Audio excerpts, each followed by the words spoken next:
വിഴിഞ്ഞം തുറമുഖ വിവാദത്തിൽ സിപിഎമ്മിൽ ഭിന്നത. പാർട്ടി നിലപാട് ഏറ്റെടുക്കാതെ ഇ.പി. ജയരാജൻ. അഴിമതി ആരോപണമുള്ളവർ ഉന്നയിക്കട്ടെ. കെ രാഗേഷിനെ പിന്തുണച്ച് വി.എൻ. വാസവൻ. വി.ഡി. സതീഷിന്റേത് ഭീഷണിയുടെ സ്വരമെന്നും വിമർശനം.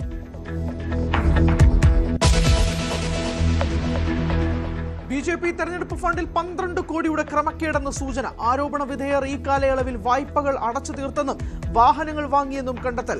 2020 സ്ഥാനാർത്ഥികളെ സ്പോൺസർ ചെയ്തത് സംസ്ഥാന അധ്യക്ഷനുമായി ബന്ധമുള്ള തീവ്ര ഹിന്ദുത്വ നേതാവ്. കുരുക്കായി സിദ്ധാർത്ഥിന്റെ നോട്ടുകെട്ടുമായുള്ള സെൽഫി. ഫണ്ട് തട്ടിപ്പ് കണ്ടെത്തിയിട്ടില്ലെന്നും നടപടി ആഭ്യന്തരകാര്യമെന്നും ബി.ജെ.പി സംസ്ഥാന അധ്യക്ഷൻ. കള്ളാടി ദുരന്തത്തിൽ മരണം 6. ഇന്ന് 3 മൃതദേഹം കൂടി കണ്ടെത്തി. 2 പേർക്കായി തെരച്ചിൽ തുടരുന്നു. മഴ ശക്തമായിട്ടും മുന്നൊരുക്കങ്ങൾ ഏറ്റെടുക്കാത്തതിൽ വിമർശനവുമായി പ്രതിപക്ഷ നേതാവ്.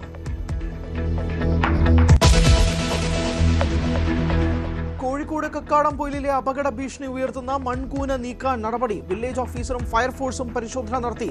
സമീപത്തുള്ളവർ മാറി താമസിക്കാൻ നിർദ്ദേശം. സ്വകാര്യ കരിങ്കൽ ക്വാറിക്ക് വേണ്ടി മലമുകളിൽ വൻ മണൽ ശേഖരണം കൂട്ടിയിട്ടേക്കുന്നതും പുറത്തുവിട്ടത് ന്യൂസ് 18.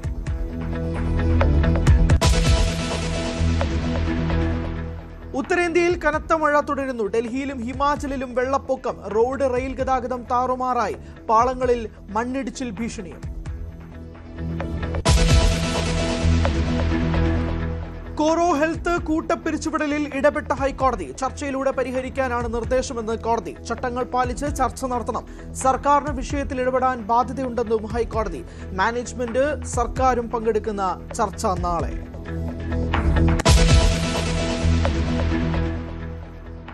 തുടർച്ചയായ 2ാം ദിനവും കനത്ത പ്രത്യാക്രമണവുമായി US. 90 ലക്ഷ്യങ്ങളിൽ ആക്രമണം നടത്തിയതെന്ന് US സെൻട്രൽ കമാൻഡ്. ഇറാന് ഇനി കുറച്ചു മാത്രമേ അവശേഷിക്കുള്ളൂ എന്നും ട്രംപ്. കരാറിനായി അവർ യാചിക്കുന്നുവെന്നും അവകാശവാദം. കുവൈറ്റിലും ബഹ്റൈനിലും തിരിച്ചടിച്ച് ഇറാൻ. ലോകകപ്പിലെ ആദ്യ ക്വാർട്ടർ ഫൈനൽ ഇന്ന്. ഫ്രാൻസ് മൊറോക്കോയെ നേരിടും.